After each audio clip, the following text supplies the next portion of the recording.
Powered by the Montana Television Network. This is the 10 o'clock news on Q2, Montana's news leader. Good evening, everyone. Thanks for joining us tonight. I'm Jeanelle Slade. And I'm Russ Riesinger. For the first time, the public hears testimony in the impeachment probe into President Trump. During today's 5.5-hour-long hearing, lawmakers heard perhaps the clearest link yet that President Trump urged Ukraine to investigate the Bidens in order to help him politically. Two career diplomats who've served presidents in both political parties testified they became increasingly alarmed over what they called an irregular effort to pressure Ukraine. Nicole Killian has more tonight from Capitol Hill. Do you swear or affirm that the Bill Taylor, the top American diplomat in Ukraine, testified publicly Wednesday. A member of his staff overheard a phone call between President Trump and Ambassador to the EU, Gordon Sondland. Taylor told lawmakers the president asked the ambassador about the investigations. Following the call with President Trump, the member of my staff asked Ambassador Sondland what President Trump thought about Ukraine.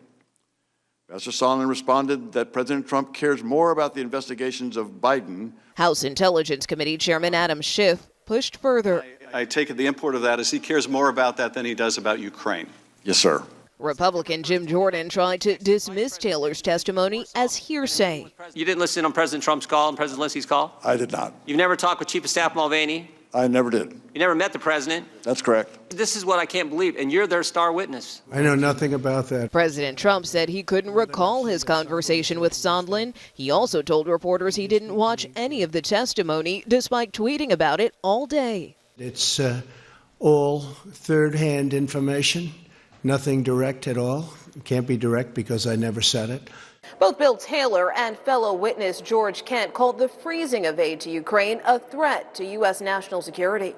Kent also singled out the president's personal attorney, Rudy Giuliani. In mid-August, it became clear to me that Giuliani's efforts to gin up politically motivated investigations were now infecting U.S. engagement with Ukraine. Kent and Taylor were both asked if they were never Trumpers. Both replied no. Nicole Killian, CBS News, Capitol Hill. And the embassy staffer who overheard the president's phone call is set to testify behind closed doors on Friday. More public hearings are set for then as well. Well, Billings drivers have been dodging lane closures as construction work cruises ahead on South 27th Street. Q2's Mitch Legge standing by now with an update on what work is expected to be done before the snow truly flies. Mitch? Russ and Jeanelle, it's out with the old and in with the new on South 27th Street. The new black streetlights were being installed today. The new lights are part of the Montana Department of Transportation's $13.6 million 27th Street Improvement Project. This season, crews will add new streetlights to South 27th between the interstate on-ramp and 4th Avenue South. Pedestrian crossings in that area will also be reconstructed to allow easier access to those with disabilities. And that's about all the work that will be done this year. But the project is expected to extend well into the 2020 construction season. This is a two-season project, so the whole project should be completed by late fall or winter of next year, so 2020. And that'll be the re-asphalt, doing the asphalt on the whole stretch of 27th Street, all of those lighting, all of the pedestrian crossings that can be converted to ADA accessible will have been converted. And by added that a protected turn arrow will also be added at the intersection of North 27th and Montana Avenue, so that drivers can turn left from 27th onto Montana when a train is crossing. And another thing, the asphalt that will be laid on 27th does not require a chip seal, so you can avoid those pesky rock chips during construction. All right, thank you, Mitch. Well, the building that once housed Lou Talberts near Sky Point is now being marketed as the best corner in downtown Billings. Big Sky Economic Development posted the information with a link to a Caldwell Banker commercial.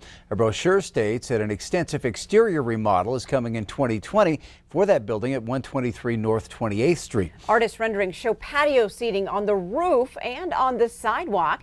The 7,000 square foot building was constructed in 1900. Both Caldwell Banker and Lou Talberts Inc. said they could not comment on possible tenants. Well, tonight a 6-year-old Whitefish student is in serious condition with traumatic brain injury after a driver ignored a stop sign and flashing bus lights. Montana Highway Patrol tells MTN News the vehicle was traveling around 25 miles per hour when it struck the child as she got out of the bus and was walking off Highway 93 north of Whitefish. MHP says the driver failed to yield to the bus's flashing lights and a stop sign. Montana state law says drivers must stop no less than 10 feet before a school bus when flashing red lights are activated. Now, the driver of the vehicle was not arrested. Charges are still pending. Well, students in Sydney will soon head to class only 4 days a week. The board voted 4-2 Monday night to make that change in the fall of 2020. The plan is to work on the schedule for the next school year. The Office of Public Instruction requires 1,080 hours for the school year. Sydney Public Schools would add about 30 to 40 minutes a day on Monday through Thursday, and the school year may also be longer. Superintendent Monty Silk says parents are split evenly on the change, but he says it will be better for the school district. First of all, students aren't missing schoolwork on Fridays.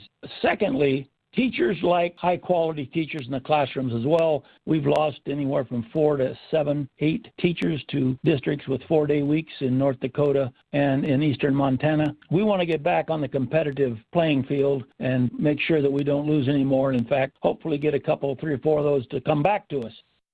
139 schools in Montana have gone to the 4-day week. Sydney would be the first of a single-A districts to go to the shorter week.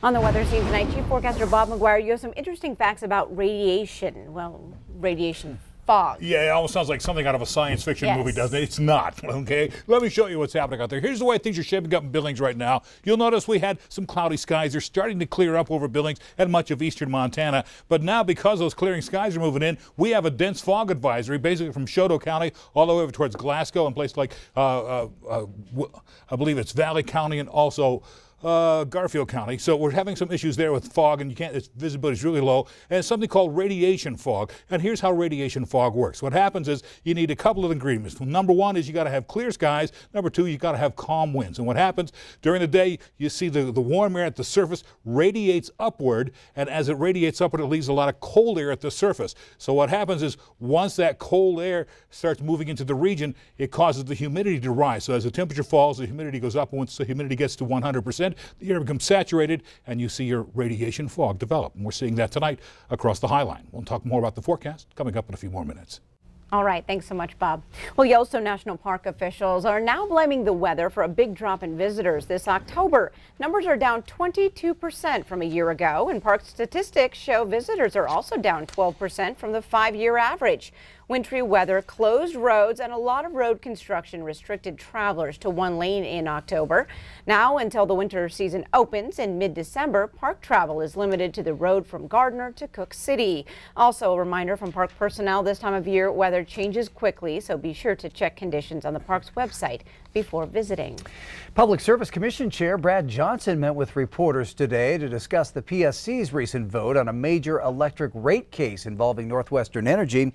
But that discussion turned more to how the PSC chose to reveal or not the true nature of its vote. MTN's Mike Dennison explains.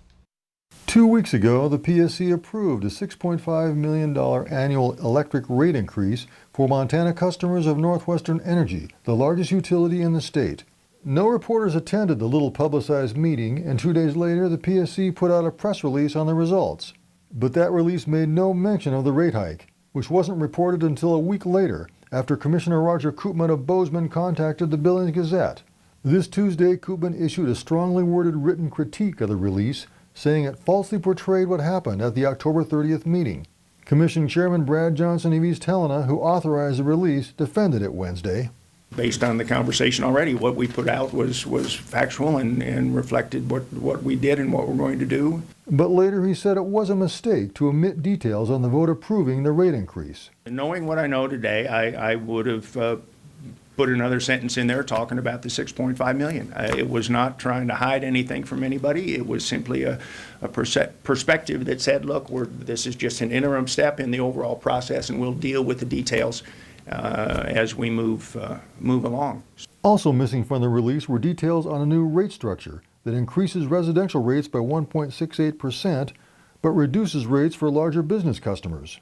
The release said only that the Commission voted to extend the deadline for the final order on the rate case to December. Johnson explained Wednesday that the Commission will meet November 25th to discuss and vote on other elements of the rate case. Those elements include Northwestern's proposal to change rates for those installing rooftop solar power systems on their homes or businesses. Solar installers say the new rate could seriously harm their business by making these systems unaffordable. It was also revealed last week that Northwestern is asking for another $24 million from its Montana Electric customers for unexpected expenses it incurred earlier this year. That's another separate pending case before the PSC. Reporting from Helena, Mike Dennison, MTN News. That latter case won't be decided by the PSC until sometime next year. Well, the owner of 3 struggling Powder River Basin coal mines says it's negotiating with a new broker to back the bonds needed to keep the mines operating. Now, this after the Navajo Nation said it is pulling its financial support and ending agreements to back the reclamation bonds for those mines. A spokesman for NTEC says the firm does not foresee closures at the Spring Creek coal mine, Montana's largest, or the Cordero Rojo or Antelope mines in Wyoming. Regulators require reclamation bonds up front to cover the cost of a cleanup should a mine close. In Montana, NTEC is operating the Spring Creek mine under the reclamation bond put up by the previous owner, Cloud Peak Energy. Now, the Spring Creek mine, which employs about 280 people, is currently operating under a temporary 75-day agreement with the state of Montana. Well, coming up on tonight's 10 o'clock news, it's been a century of helping Montana farmers. We're going to look back on the history of the Montana Farm Bureau. And later in sports, Laurel's football guys are no longer under the radar. Scott shows us why this year may be their year. You're watching MTN News with Jeanelle Slade and Russ Riesinger. Storm Tracker weather with Bob McGuire. And sports with Scott Breen. This is the 10 o'clock news on Q2, Montana's news leader.